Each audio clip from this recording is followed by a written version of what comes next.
The medication only does half the work. What you eat determines whether you feel amazing or whether you feel like garbage. If you're only eating 1,000 to 1,200 calories a day, you can waste 200 of them on a frappuccino. When I was maintaining my insulin resistance, I couldn't just eat carbs alone.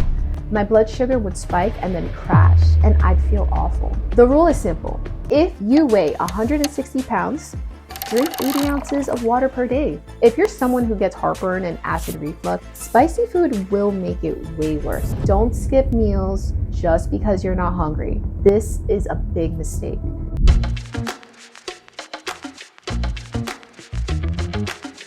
If you're on semaglutide right now and you're finding yourself staring into the fridge, thinking, I know I need to eat something, but I have zero appetite and nothing sounds good, this video is going to save you, because what you eat while you're on GLP medication matters just as much as taking the medication itself.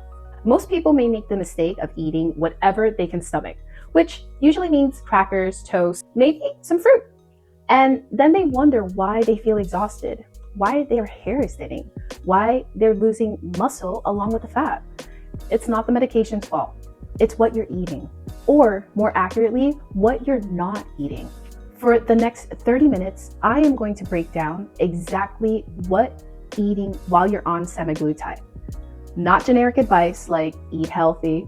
I'm talking specific foods, specific nutrients, specific strategies that work with how the medication affects your body. By the end of this, you'll know exactly what to put on your plate to maximize fat loss, preserve muscle, keep your energy up, and actually feel good while losing weight. Hey, I'm Jessica, and welcome to the Trim Talks.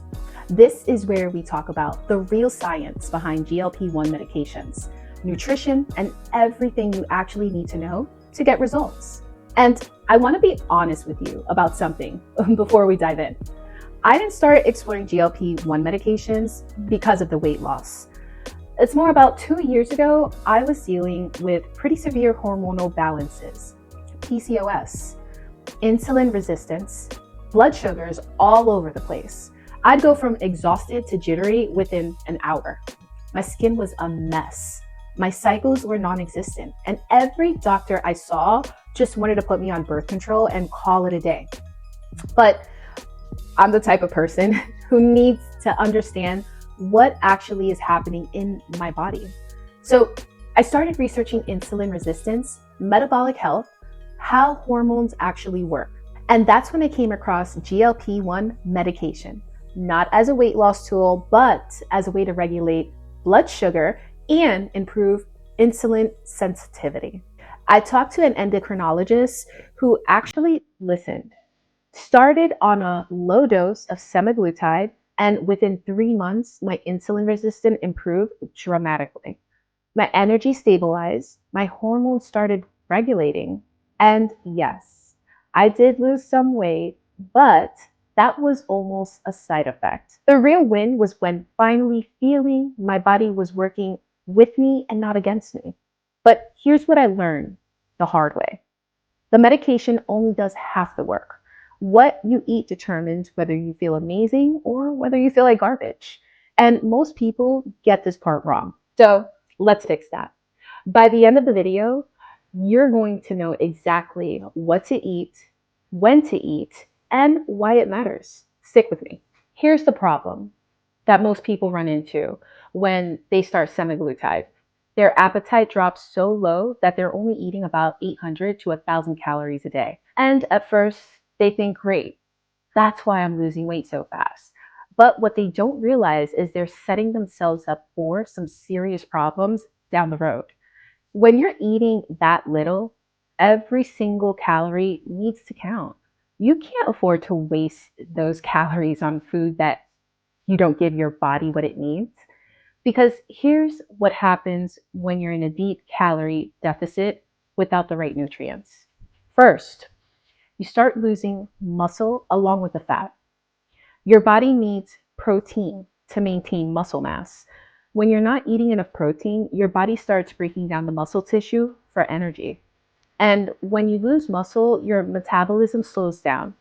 A study published in the American Journal of Clinical Nutrition found that people in calorie deficits who don't get adequate protein can lose up to 25% of their weight from muscle mass instead of fat.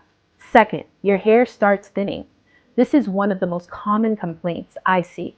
People on GLP-1 medications notice their hair falling out in the shower. And it's not the medication causing it, it's nutritional deficiency. Your hair needs protein, iron, zinc, biotin, and what you're eating is nutritional empty, your hair suffers. Third, your energy crashes. You feel a little tired all the time, you can't focus, you're irritable, and people think, oh, it's the medication. No, it's because you're not giving your body enough fuel or the right kinds of fuel to function properly. Fourth, your skin gets dull. Your nails are brittle. You might start getting more cold because your immune system is compromised. All of this comes down to one thing: nutrient density. When your appetite is suppressed and eating way less than what you're used to, every bite needs to be packed with nutrition. You can't just survive on crackers and Diet Coke. You need protein. You need healthy fats. You need vitamins and minerals. You need fiber. And here's the thing: the right food actually makes the medication work better. They help stabilize your blood sugar, they keep you full a lot longer, and they gives you energy. They preserve muscle while you're losing fat. The wrong foods make everything harder. So let's talk about what the right foods actually are. Protein, the non-negotiable. If you only remember one thing from this video, remember this: protein is non-negotiable when you're on semaglutide. It's the most important thing that you can prioritize, and most people are getting nowhere near enough. Here's why the protein matters so much. When you're in a calorie deficit, your body is looking for energy. It can pull that energy from fat, which you want, or it can pull it from muscle, which is what you definitely don't want. Protein signals to your body, hey, we need to keep this muscle, go get energy from the fat instead. Research shows that people losing weight need about 0.7 to a gram of protein per pound of goal body weight to preserve muscle mass. So if you want to weigh 150 pounds, you should be eating 105 to 150 grams of protein per day. And I know that sounds like a lot, especially when you can barely eat, but this is where strategy comes in. Let me give you the best high protein foods that are also easy to eat when you have no appetite. Greek yogurt. This is one of my to-go-to foods. A single cup of plain Greek yogurt has about 20 grams of protein. It's smooth, it's easy to get down, and you can add berries or a little honey if you need the flavor. I eat this almost every morning because I can get 20 to 25 grams of protein in before my appetite really tanks later in the day. Eggs. One egg has about 6 grams of protein. They're soft, they're easy to digest, and they're versatile. Scrambled eggs, hard-boiled, in an omelet, whatever works for you. I usually do 3 eggs in the morning, which gives me another 18 grams. Chicken breasts. Yeah, I know, it's boring, but 4 ounces of chicken breast has about 35 grams of protein. If you can get down even half of that at lunch, you're doing great. Season it well, make it moist, don't eat it dry or try to even have flavorless chicken because you'll never want to eat it again. Fish, especially salmon or cod. Fish is softer than chicken, easier to chew and swallow when you're not feeling it. And it has added benefits like omega fatty acid, and it has added benefits of omega-3 fatty acids, which are great for inflammation and hormonal health. Protein shakes. This is the easiest way to hit your protein target when you just can't eat solid food. A good protein powder mixed with almond milk or water can give you about 20 to 25 grams of protein in one drink. I use this as a backup when I know that I'm under my target for the day. Cottage cheese, so similar to Greek yogurt. High protein, easy to eat, pairs well with fruit or even savory tomatoes and cucumber. Lean ground turkey. This is great for a simple meal like turkey meatballs or even mixing in a small portion of pasta. About 22 grams of protein per 4 ounces. Now, here's the strategy part. You need to front load your protein early in the day. This is critical on semaglutide. Your appetite is usually the highest in the morning and gets progressively lower throughout the day. So you want to get the most of your protein in at breakfast and lunch. If you wait until dinner to try to hit your protein goal, you're screwed. You'll be too full, too nauseous, and you won't be able to do it. My typical day looks like this. Breakfast is 3 eggs and Greek yogurt with berries. That's about 40 grams of protein before 9 a.m. Lunch is another 4 ounces of chicken or fish with vegetables. That's another 30 to 35 grams. So by 2 p.m., I've already hit 70 to 75 grams. Then at dinner, I can eat a little lighter because I'm not trying to cram it all in a whole bunch of protein and have zero appetite. If I'm short on protein by the end of the day, I'll quickly do like a protein shake before bed. It's easy, quick, and done. One more thing though, don't try to eat a massive portion of protein in one sitting. Your stomach is emptying slower on semaglutide. If you try to eat a huge steak, you're gonna feel awful. Spread your protein across the day in smaller, manageable portions. Healthy fats and why you need them. Let's talk about fats, because this is where a lot of people get confused. They think I'm going to lose weight, so I should avoid eating fat. Wrong. You need healthy fats, especially on semaglutide. Here's why. Fats are essential for hormonal production. Your body uses fat to make hormones like estrogen, testosterone, and cortisol. When you cut fats too low, your hormone gets all whacked out. And for someone like me who was already dealing with hormonal balances, cutting fat was a disaster. Fats also help nutrients absorption. Vitamin A, D, and K are fat soluble, which means your body can't absorb them without dietary fat. So if you're eating a salad with no dressing, you're not absorbing most of the nutrients from those vegetables. And here's the kicker. Fats help you feel satisfied. They slow digestion even more, which works with semaglutide to keep you full longer. A meal with protein and healthy fats will keep you satisfied for hours. Now, not all fats are created equal. You want to focus on healthy fats and avoid the junk. Here's the best source of healthy fats. Avocado.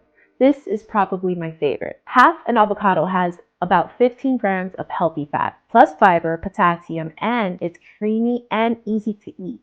I add it to eggs and put it on toast. Eat it with a spoon straight from the shell too. It's that good. Olive oil. Use this for cooking or drizzle it on a couple of vegetables. Just a teaspoon has 14 grams of fat and packed with anti-inflammatory compounds. Nuts and nut butters. Almond, walnuts, cashews, peanut butter, almond butter. These are calorie dense, so you don't need much. A small handful of almonds or a tablespoon of almond butter gives you a healthy fat plus some protein and fiber. Fatty fish, salmon, sardines. These are high in omega-3 fatty acids, which help reduce inflammation. It supports brain health and helps with hormonal balance. Eggs. Yes, I know I'm listening, eggs again, because the yolk is where the healthy fats and nutrients are. Don't eat egg whites, not just it. Eat the whole egg. Chia seeds and flax seeds. These are great to add to your yogurt or smoothie, high in omega-3s and fiber. Dark chocolate. Okay, it's more of a treat, but if you're gonna have something sweet, dark chocolate with 70% cacao or higher has healthy fats and antioxidants. A smaller square is enough.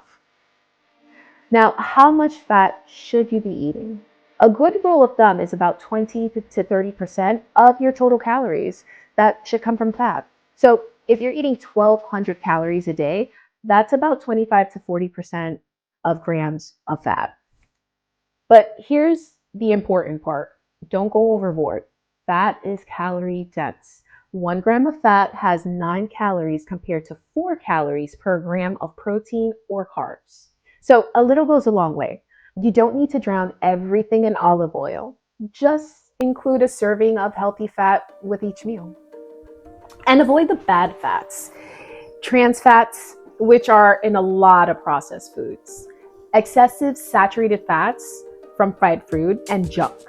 Stick with whole food sources of fat and you'll be fine.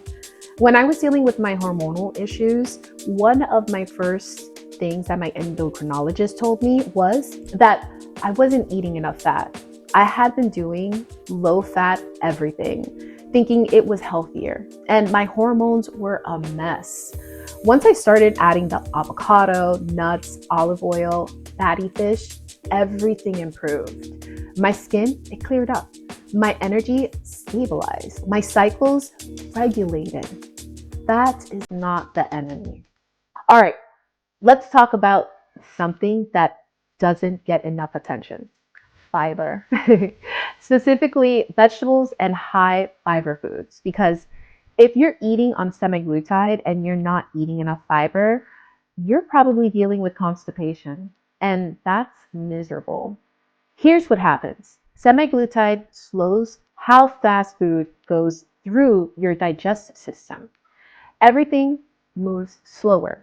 If you're not eating enough fiber, things get backed up. You're feeling bloated, uncomfortable, and it gets a lot worse the longer you ignore it. But fiber does way more than just keep you regular. It helps stabilizes blood sugar. It feeds you gut bacteria, which affects everything from your immune system, even to your mood. It helps you feel full. And it's packed with vitamins and minerals that your body needs. The problem is when your appetite is crashed, vegetables are usually the last thing you want to eat, but you have to prioritize them. Here are all the best fiber vegetables and foods to focus on. Leafy greens, spinach, kale, arugula, romaine. These are low in calorie but high in nutrients. You can actually eat a huge bowl of salad and it's maybe 50 calories, but you're getting fiber, vitamin A, C, K, folic, and iron. I try to have some form of leafy greens every single day. Broccoli and cauliflower. Both are high in fiber and super filling. Roast them in a little olive oil, salt, and they're actually delicious. Broccoli also has like a lot of compounds that support estrogen metabolism, which is great for hormonal health. Brussels sprouts, same family as broccoli, and cauliflower. High fiber, nutrient dense, and they taste amazing when roasted. Zucchini. This is one of the easiest vegetables to eat when you have no appetite. It's mild, it's soft, and you can spiralize it into noodles as a pasta substitute. Bell peppers, high in vitamin C and fiber. And I add these to my omelet, salad, or I just snack them down raw with hummus. Carrots, sweet, crunchy, high in fiber and beta-carotene. Baby carrots are an easy snack. Berries, strawberries, blueberries, raspberries, blackberries. These are actually fruit, but they're lower in sugar than most fruit and high in fiber. A cup of raspberry has 8 grams of fiber. Avocado, yes, I'm listing this again. It's not just healthy fat, it also has high in fiber. One avocado has about 10 grams. Beans and lentils. If you can tolerate them, these are fiber powerhouses. Half a cup of black beans are about 8 grams of fiber plus protein. But be careful. Beans can cause bloating and gas, especially when your digestion is already slower. Just start small. Chia seeds and flax seeds. Add these to yogurt or smoothies. Just about 2 tablespoons of chia seeds has 10 grams of fiber. Sweet potato. A medium sweet potato has about 4 grams of fiber plus vitamin A and potassium. These are easy to digest and actually taste good. Now, how much fiber should you be aiming for? The general recommendation is 25 to 30 grams per day.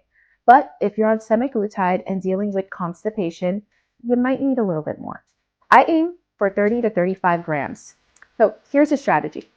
Add vegetables to every meal, even if it's just a small side. Breakfast, add spinach to your eggs. Lunch, Have a side of salad or roasted vegetables with your chicken. Dinner, make vegetable half your plate. And this is important. Drink water with your fiber. Fiber needs water to do its job. If you eat a bunch of fiber, but you're dehydrated, it can actually make constipation worse.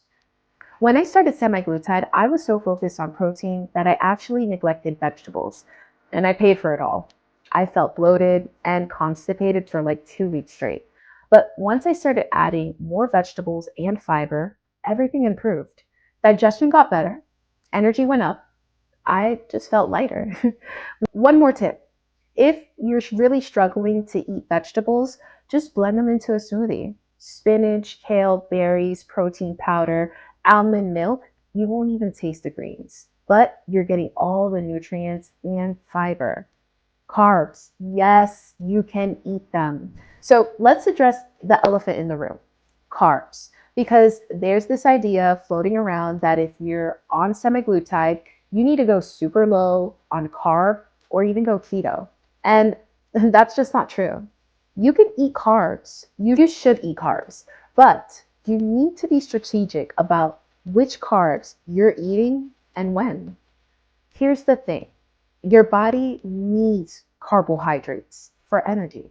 Your brain runs on glucose. Your muscles need glycogen, which comes from carbs. If you cut carbs too low, you're going to feel exhausted, foggy, irritable. And for someone dealing with hormonal issues like I was, low carb was actually making things worse. Too low carb can mess with thyroid function and cortisol levels. But not all carbs are created equal. You want to focus on complex carbs that digest slowly and keep your blood sugar stable. Avoid simple, refined carbs that spike your blood sugar and leave you crash an hour later. Here are the best carbs to eat on semaglutide. Oats. A bowl of oatmeal is filling, easy to digest, and high in soluble fiber. And some berries and a scoop of protein, and you've got a complete meal. Quinoa. This is technically a seed, but it acts like a grain. It's high in protein compared to most carbs, and it has all 9 essential amino acids. Half a cup is about 4 grams of protein and 3 grams of fiber. Sweet potatoes. I mentioned these earlier. They're a great source of complex carbs, fiber, and vitamins. They're naturally sweet, so they satisfy cravings without spiking the blood sugar too much. Brown rice. A small portion of brown rice with your protein and vegetable is totally fine. It's filling and it gives you sustained energy. Whole grain bread. If you're gonna have bread, make it whole grain. It has more fiber and nutrients than white bread, and it won't spike your blood sugar as much. Fruit. Yes, fruit has carbs, but it also has fiber, vitamins, and antioxidants. Berries are the best choice because they're lower in sugar. Apples, pears, and oranges, they're also great, but just don't go overboard. 1 or 2 servings a day is plenty. Legumes, beans, lentils, and chickpeas. These are carbs, but they are also high in protein and fiber. A half cup of chickpeas is about 20 grams of carbs, but also 6 grams of proteins and 5 grams of fiber. Now, here's what you want to avoid. Redefined carbs, white rice, pastries, cookies, sugared cereals. These digest quickly, spike your blood sugar, and then it crashes it. They leave you feeling hungrier and more tired. They're just not worth it. Also, avoid sugary drinks. Soda, juice, sweet coffee drinks. These are empty calories with zero nutrition. If you're only eating 1,000 to 1,200 calories a day, you can waste 200 of them on a Frappuccino. How much carbs should you eat? It depends on your activity level and your goals, but a good starting point is about 40 to 50% of your calories from carbs. So if you're eating 1,200 calories, that's 120 to 150 grams of carbs per day. But here's the key. Pair your carbs with protein or healthy fats. This slows digestion and prevents blood sugar spikes. Don't just eat a bowl of rice by itself. Have it with chicken and vegetable. Don't just eat a toast. Have it with eggs and avocado. When I was maintaining my insulin resistance, this was huge. I couldn't just eat carbs alone. My blood sugar would spike and then crash, and I'd feel awful.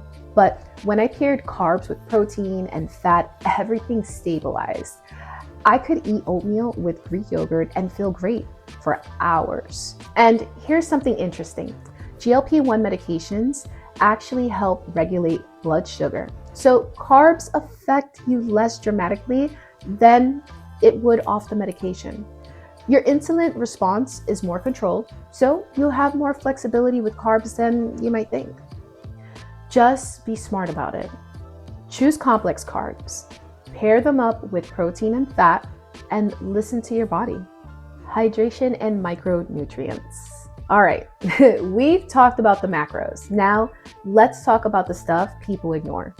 Hydration and micronutrients. Because you can eat all the right foods, but if you're dehydrated and deficient in key vitamin and minerals, you're still gonna feel like crap.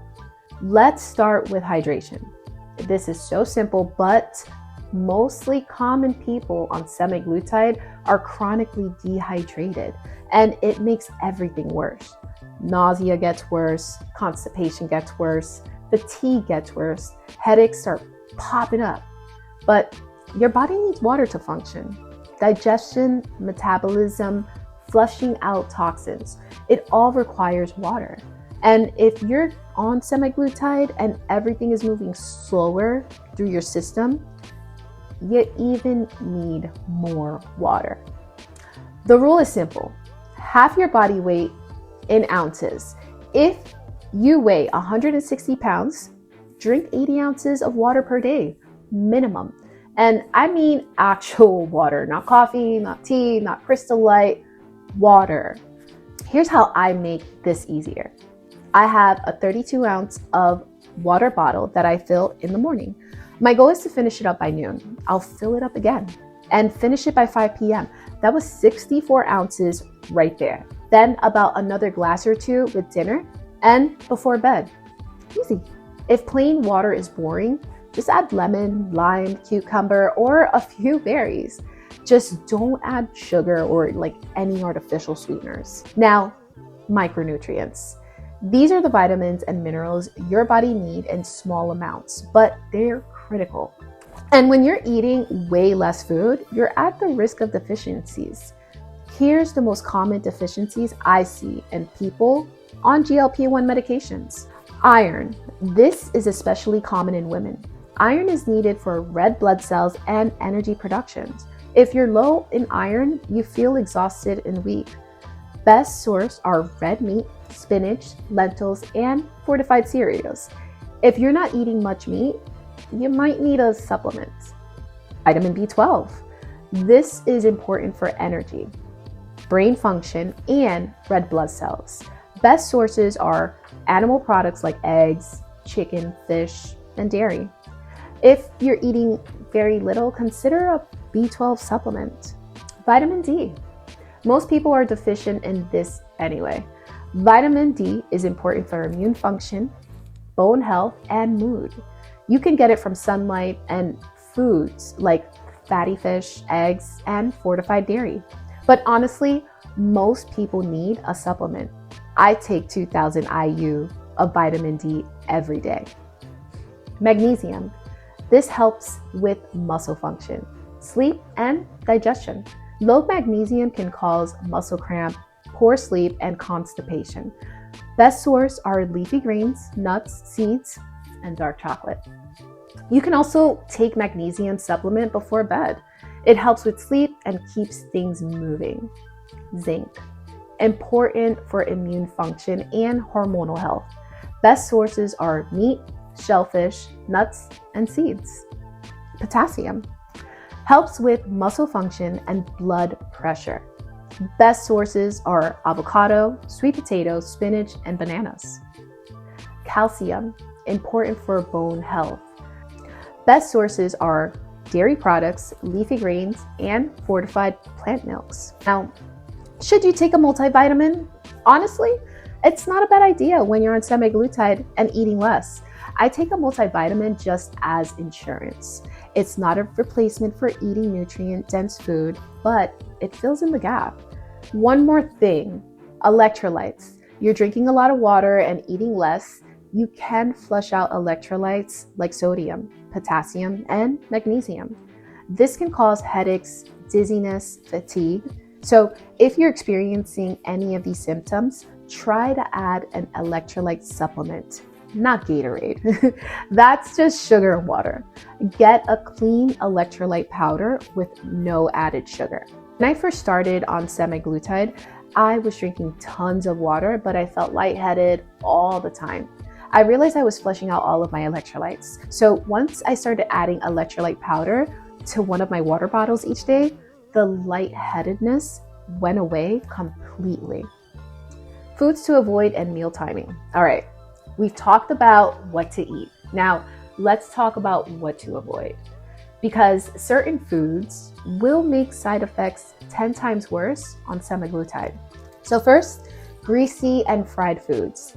These take forever to digest. And when your stomach is already empty, slowly greasy foods sit there like a rock. You'll feel nauseous, bloated, and miserable. So avoid fried chicken, French fries, onion rings, anything deep fried. Second, super fatty meats. Think bacon, sausage, ribs, fatty cuts of steak. These are hard to digest and they can trigger nausea. Stick to lean proteins like chicken, breast, turkey, and fish. Third, spicy food. If you're someone who gets heartburn and acid reflux on semaglutide, spicy food will make it way worse. Your stomach acid is sitting there longer because digestion is slower. So spicy food aggravates it. If you love spicy food, just be aware it might not sit well right now. Fourth, high sugar foods, candy, cookies, cake, and ice cream. These spike your blood sugar, crash it, and leave you feeling terrible. Plus, they're empty calories with zero nutrition. Not worth it at all. Fifth, alcohol. Alcohol can increase nausea on semaglutide. It's also empty calories and it messes with your blood sugar. If you're going to have a drink, just keep it minimal. A glass of wine here and there is probably fine, but don't go overboard. Six, carbonated drinks. Soda, sparkling water, anything fizzy. The carbonation can cause bloating and make you feel uncomfortably full. Some people can tolerate it fine, but you're dealing with bloating, so just cut it out. Seventh, very large meals. This should be obvious, but you can't eat the way you used to. Your stomach is emptying slower. If you try to eat a huge meal, you're going to regret it. Eat smaller, but more frequent portions. Now, let's talk about the meal timing. This is super important on semaglutide. Don't go to eat right before bed. Give yourself at least 2 to 3 hours before your last meal and bedtime. If you lie down with a full stomach, you're asking for heartburn and reflux. I try to finish eating by like 7 o'clock and I don't go to bed till like 10 or 11. So that gives my stomach some time to process. Eat your biggest meal earlier in the day. Your appetite is usually highest in the morning and lowest at night. So flip tradition model. Have a bigger breakfast, a moderate lunch, and eat a light dinner.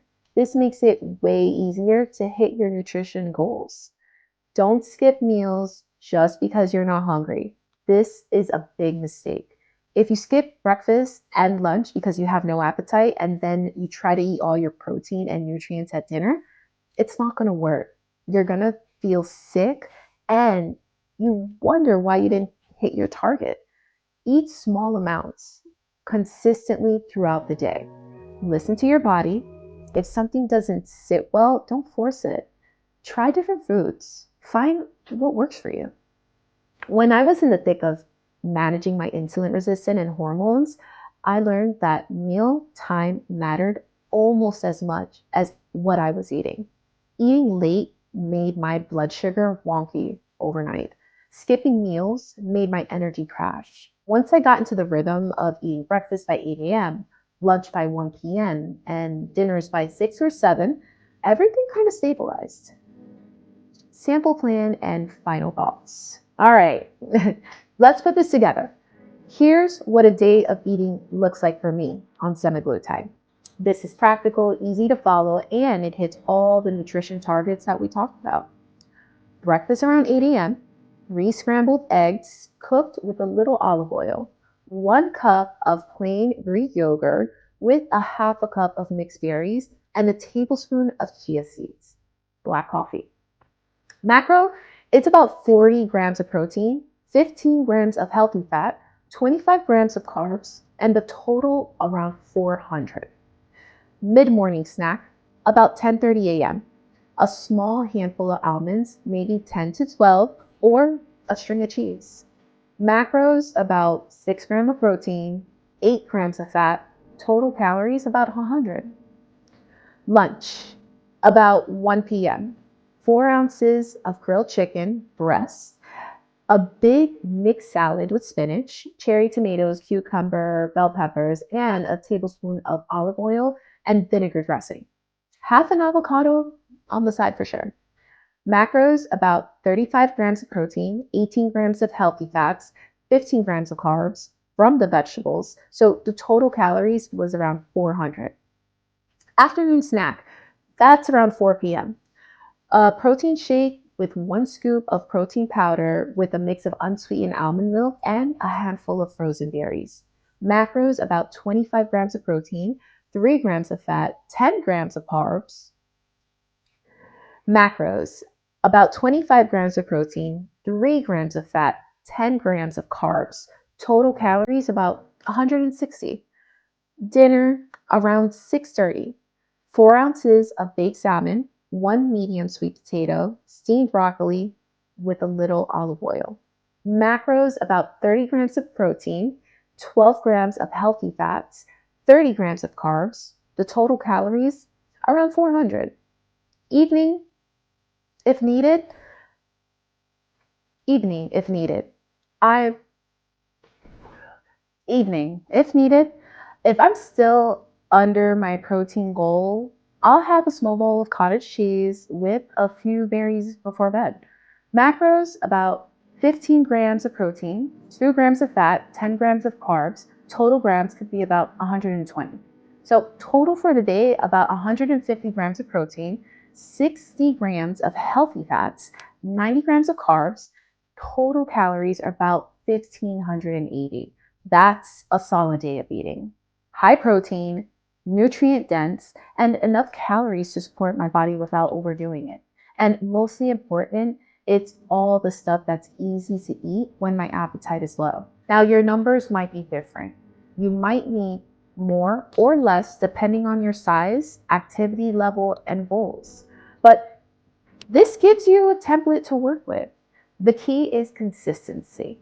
You don't have to be perfect every day, but if you can hit your protein target most days, including healthy fats and fiber, stay hydrated, and avoid the food that makes you feel terrible, you're going to feel so much better on semaglutide. And here's the thing, the medication is a tool, but what you eat determines whether the tool works with you or against you. You can take semaglutide and lose weight eating junk, but you'll feel exhausted, lose muscle, and gain it all back the second you stop.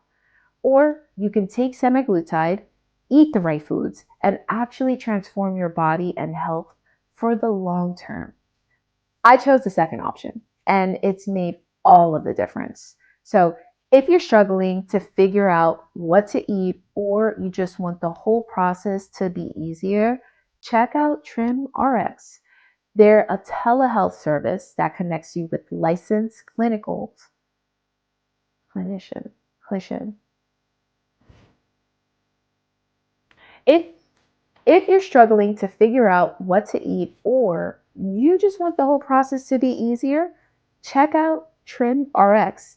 They're a telehealth service that connects you with licensed clinicians who can prescribe GLP-1 medications and ship them straight to your door. No insurance hassle, no waiting, just personalized support and medication delivered to you. And they can adjust your dose anytime for free. Having that kind of support makes this whole journey so much easier. If this video helped you, save it. Come back to it when you need a reminder. Share it with someone who's on semaglutide and trying to figure out what to eat. And if you want more content like this, hit subscribe to the Trim Talks. We're here to give you real practical information that actually helps. Now that you know what to eat on semaglutide, go use this. Build your meals around your protein, healthy fats, fiber, and smart carbs. Stay hydrated, take care of your body, and watch how much better you feel. Let's go.